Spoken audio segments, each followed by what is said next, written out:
Today is part 2 of the Morse Code generator and solar panel setup. Here is the charge controller. It's sitting on top of a battery that I'm not using, just in case wet blows into the box.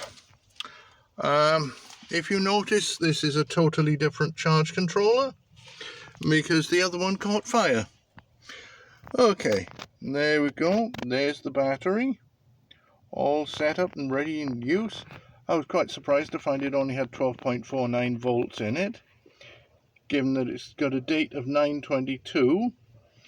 So it's only been charged 2 months ago. That is a little surprising, but never mind. If it lasts a year, I'll be very happy. So I put the doors on, or the second door on. Now this is where I had a lot of problems with this door.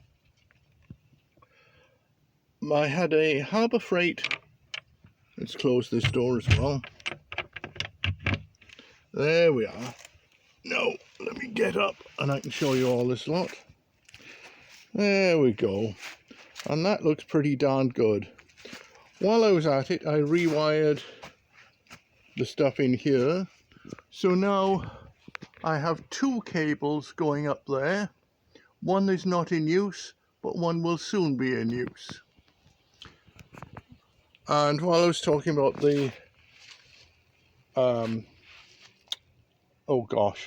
the problems I had with the Harbor Freight Chinese drill, the chuck kept letting go of the masonry bit when I was drilling into the masonry.